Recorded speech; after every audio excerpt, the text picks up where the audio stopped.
Hello everyone, I hope आप सभी लोग बहुत अच्छे होंगे और उतनी अच्छे तरीके से बेहतर तरीके से आज आप लोग बना के आएंगे। क्योंकि किसी भी एक चीज को अगर फॉलो किए होंगे ना, आप मॉडल पेपर पढ़ के गए हो, चाहे प्रैक्टिस सेट पढ़ के गए हो, चाहे इवन आप हमारे वन शॉट जो लाइव क्लासेस थी वो अटेंड करके गए होंगे, तो डेफिनेटली आपका 100% बना होगा। क्योंकि क्वेश्चंस मैं देखा हूं कंप्लीटली वहीं से पूछा गया है। ठीक है, तो हम लोग इसकी आंसर जो है सोल्यूशन सेट बी की देखने वाली इस वीडियो में, तो फटाफट देख लेते हैं। फिर बाकी सेट का भी मैं आने वाली नेक्स्ट वीडियो के माध्यम से ए और सी का एक ही वीडियो में बता दूंगा। ठीक है, तो देखो, मैं मजदूर हूं पाठ के लेखक कौन है, तो डॉक्टर भगवत शरण उपाध्याय ले लेना इसमें।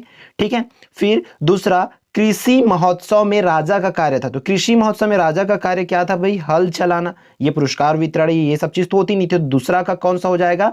हल चलाना। प्रश्न क्रमांक तीसरा देख लेते, पंथी नृत्य के प्रमुख कलाकार कौन है, तो देवदास बंजारे। कौन है भाई? देवदास बंजारे। ठीक है, फिर अगला, कोठी। कोठी कहते, कोठी किसको कहते हैं भाई? आप सबको पता है कोठी किसको कहा जाता है। कल ही के क्लास में बार बार आया था ये सब चीजें।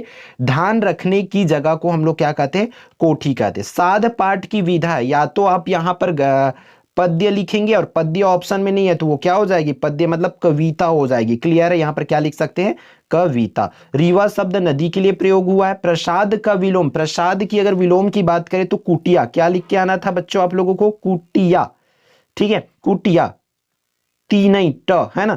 मधुलिका किनकी पुत्री थी? तो सिंह मित्र की पुत्री थी। ठीक है, हिटलर को लेखक ने खाली स्थान, तो डिक्टेटर या अधिनायक, डिक्टेटर या अधिनायक।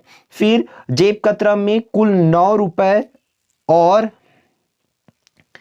एक खाली स्थान था, तो इसकी आंसर जेब कतरा में कुल 9 रुपए और एक खत था। क्या लिख के आना था? खत। फिर इसकी उचित संबंध देख लेते हैं भाई। कस्तूरी मृग तो नाभि में जाएगी, ये पता है अपन को। संझौती को संझा बोलते हैं, ये भी पता है। निर्झर जो है झरना पे चला जाएगा। कवि की मन की व्यथा अकेलापन, और कन्यादान क्या हो जाएगा? ऋतुराज हो जाएगा। बाकी क्वेश्चन आंसर देख लेता हूं। मेरे हिसाब से मैं ये वाली क्वेश्चंस को, उपन्यास वाली क्वेश्चंस को नहीं बताया था, रिकमेंड नहीं किया था। फिर बाकी हर एक क्वेश्चंस को, इवन आप हमारे प्रैक्टिस सेट में भी देखोगे तो ये आपको मुहावरा देखने को मिलेगा, वहां पर जाकर के देख सकते हो। घीसा बार बार किया था। किन अंचल के लोकगीत, तो इसको भी रखा हूं। वीर गाथा काल मतलब विशेषता में भी अलग अलग डाला था, कोई ना कोई एक आएगा बोला गया है। ठीक है, तो यही सब क्वेश्चंस, इसमें से बहुत से क्वेश्चन जो है आपको सीधा सीधा कहां पर देखने को मिल जाएगा? आपका प्रैक्टिस पेपर में भी। मॉडल पेपर से तो मैक्सिमम क्वेश्चंस पूछे ही गए हैं भाई इसमें से। ठीक है, नर्मदा का उद्गम, ये वाली कवि ने बसंत ऋतु, हर कुछ को यहां पर डाला गया। गुंगावत में भभक जाए। लाइव क्लासेस में तो ऐसा कोई भी क्वेश्चन नहीं, वो एक क्वेश्चन से पहला दूसरा ही क्वेश्चन उसको मैं नहीं कर रहा हूं, बाकी ऑल क्वेश्चंस को कराया हूं जहां तक मुझे पता है। शब्द शक्ति के लिए बार बार आपको बोला गया है, शब्द शक्ति का देख लेना करके। शब्द शक्ति का वीडियो भी दिखाया हूं, कौन से वीडियो में देखना है ना। शब्द शक्ति किसे कहते हैं, शब्द शक्ति के प्रकार वाला। ठीक है, ये नीरव सा, कवि सा, सब कुछ। ठीक है, या पठित गद्यांश आना था। फिर यहां से आप लोगों को ये इस वाले में मैं आप लोगों को ज्यादातर रिकमेंड किया हूं। हर किसी को सबसे पहला बोला जीवन में खेलों का महत्व।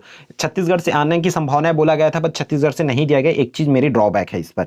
बाकी जो भी बोला गया लगभग प्रदूषण के कारण और निदान तो आप आराम से लिख सकते हो।